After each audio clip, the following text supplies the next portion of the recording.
Welcome to the second season of the Random Acts of Art. It is such an exciting series of events that we have here in the Bronx. The Random Acts of Art features various of different artists. We are here to celebrate the artists as they showcase their talents, their techniques, and the various ways that they display their art on canvases. We are also here to share with the community what the artists are capable of doing. Both the artists and the community celebrate the creation of light art or art in general. So welcome to the second season of Random Acts of Art.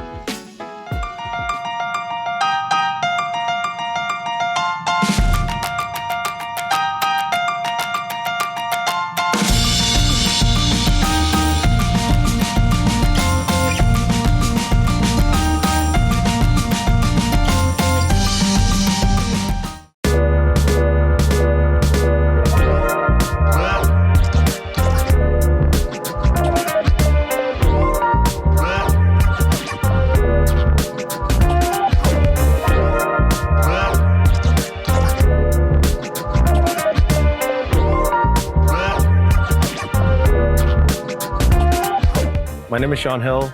My alias is U-Blink. I originally came here from Barbados, but now I live on, Williamsbridge over there on the northeast side of the Bronx. I still don't consider myself an artist. Like, I have those moments where, I have a little bit of self-doubt. Everybody does, but, it comes and goes. But I just feel like I'm being instead of being an artist, Like, I just naturally express myself the way I want to. So that's it. I used to play a lot of video games when I was younger, and so I like the term you blink. It was like, how did I lose? You blinked. So then the way I got into art, I got really fast. Well, I used to just draw when I was younger, but as I got older, I got back into it and I got really fast. And then people were like, oh, you done? I was like, yeah, you blinked. So it stuck again. And I just kept the name to, keep it going. That's it. I gotta always be working, making art. The next piece of art pays for the next piece of art to do the next piece of art. I have this little motto called work like a merc, where, I try to take as many jobs as possible. Some fit, some don't fit. I say yes and I say no to stuff that I feel suit who I am. But, usually I'm just there taking on other jobs as much as possible.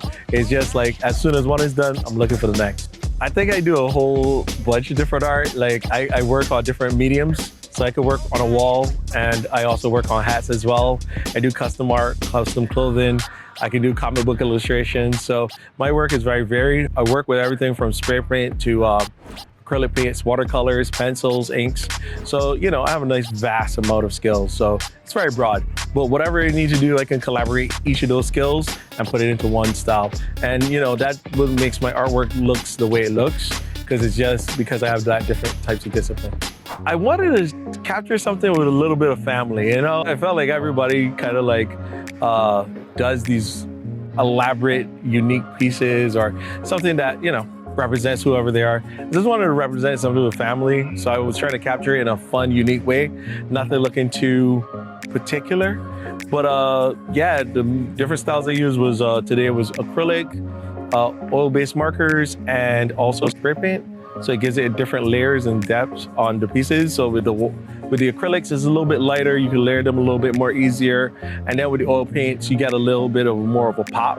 So it makes the painting stand out a little bit more. And then the spray paint was more for effect. Sometimes you get different degrees of effect. It gives it a little bit of highlights, a little bit more darkness in certain corners. You don't have to overwork yourself. So it helps me speed up the process a little bit more better. Helps things dry faster too. A lot of people don't notice that, people usually like if you're black, if you're white, but we have different skin tones underneath those colors. So like underneath my skin tone, it'd be a little bit of a red hue. So sometimes I try to incorporate that in my paintings as well. So you can have different varieties of ethnicities or diversity, as they say, in paintings and colors and the people in it as well. So it's just something I learned over the years. I've had moments where I do live painting like this all the time. I made a hat for a client one time, and something happened and he ended up passing away.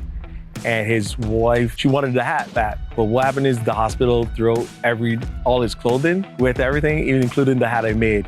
So she came and found me, and I'll tell you that she did not leave until I finished this hat. So she wanted me to replicate the hat, and she also wanted me to make a hat for his daughter. And so it was a bit intense on my part, but it was also a little bit of therapeutic for her as well. because I don't know, she had a lot on her plate during that time because he just passed away. But she just wanted to like get that back and like kind of helped her like understand, and she had this thing that she could hope to hold on to and give to the daughter that the husband really wanted. Because when I first met him, he was enthusiastic about me making. He's like, this is it, this is the hat, and he wore it every day. She told me and everything like that. So like I have little moments like that in my life where my art does help a little bit, not enough, but it's just help keep people with their memory. And then also another quick one is this guy wanted me to do, I usually do skylines on the hat, and he lost his sister during 9/11, and he wanted me to make a hat with like the Twin Towers lighting up in the back. I did that for him, but also like I did a little drawing of his sister, and I went online and found her picture. I drew her a little picture and put it in with it as well. So those things help as well. Like he's like telling me he has it in her, what was it? Memory or memoir or something like that, where they have a little shrine, nothing crazy, just a little thing honoring her. And he has the picture there as well. So those things do help as well.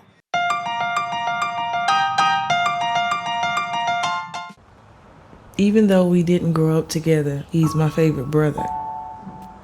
Hey, sis. I'm the baby of the family, and he's the gentle giant. What you know about Poor Georgia? Man, please, that's a classic. You know when they say people are a rare breed? Get off my food. Yeah, he's that. I'm sorry, I'll be back in a few hours. Don't worry, Shug, you know I'm for you. I know. Go get the football. That was my favorite memory. He was always for you. This is a true story of me, Bridget Floyd, and this guy, George Perry Floyd Jr., my big brother.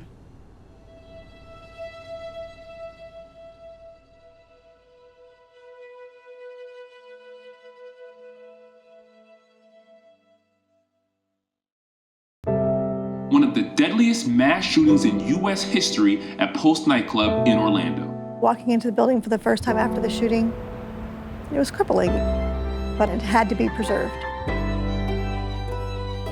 If you're an ally of this community, speak out. There are more of us together than apart. It is the power of love in its rawest form.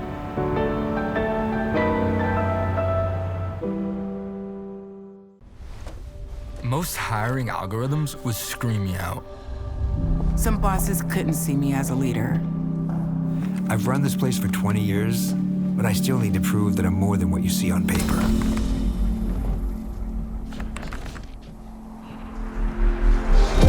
I've been running code as long as I've been able to reach a keyboard.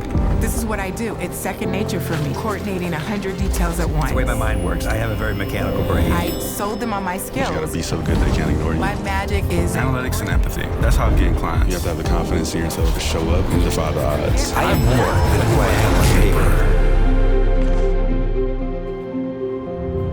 I never got a college degree. And today, I'm the CEO of my own company.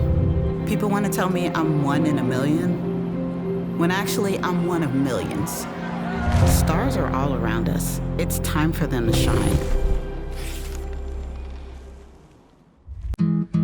Where did the time go? Somehow I lost all those years. Where did the time go? I don't know how I got here. Oh, how did I get here?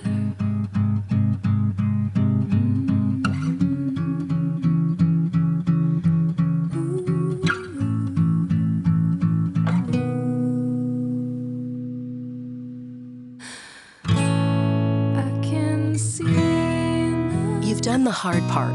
You quit smoking. Now do the easy part and get scanned for lung cancer. If you smoked, you may still be at risk, but early detection could save your life. Talk to your doctor and learn more at savedbythescan.org.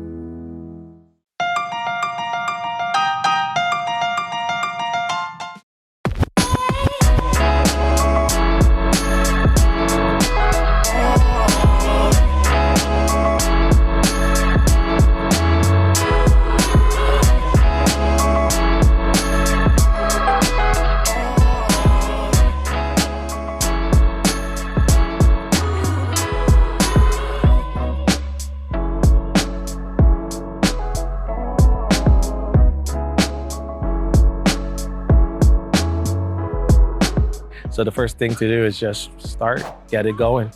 Take that class, doodle on the train. I don't care how you start, just start. I think that's the best way to do it. I can't tell you nothing more after that. If you don't start, I don't know where you're going. I don't know how you're gonna get there. But if you don't start, after that, everything comes easier. Compare yourself only to yourself, not who you don't know who you're gonna become. It's mostly like most people compare themselves to others, and that person's journey is not your journey. Just compare yourself to who you used to be. That's the best thing to do. One thought that hit me really hard was like, there was one day I was drawing something and I was like, oh snap. If my younger self saw me on the train drawing right now, he'd be pretty proud. He'd be like, damn, that's cool. How did you get that? And how did you do this? So when I start thinking like that, it makes me forget about other people around me or other artists or other influences and stuff like that. And I just keep doing stuff to impress myself. It kind of sounded a little selfish, but it's just in a good, genuine way. More positive than anything else. It's the Bronx, man. This is just the best way to put it. And it's just that there's a bit of competition. It's just that vibe, right? It's hard to explain, but it does make us kind of like keep things from each other a little bit.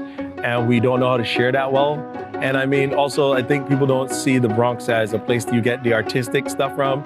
People consider Brooklyn, Midtown, even Staten Island would get like, oh, hey, this is where you go for art. But like the Bronx does have it as well.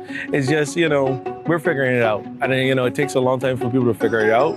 It's like anything else. It's like any other relationship in life, First time is all beautiful, is great when you first come together. Then you got to look at past the growing pains, and I think we're in the growing pain stages. But yeah, I think we're getting there. And then, it's just more about getting it out there, getting it announced. You're helping out as well with their show, highlighting people that do this thing in the Bronx. So if you want to work with me personally, I have my social media, Ublinkd, UBLINCD. You can find me on all platforms. I also have a website that's ublinkd.com. Same spelled the same way with a .com at the end. You can go and reach out to that. And also, I have a group and organization that I work with called Tokyo Bronx, ACG. We do a lot, but Tokyo Bronx, you can find us on Instagram as well. The other thing is that we also have a YouTube channel. You can see that as well, where we highlight artists and creatives throughout the Bronx, helping with that whole thing of getting people out there and getting the community to know each other. So we do that as well. And we do things amongst, so the ACG stands for Anime, Comics, and Gaming. So we kind of stay within our realm so we can get the younger folks, the older folks, and everybody in between.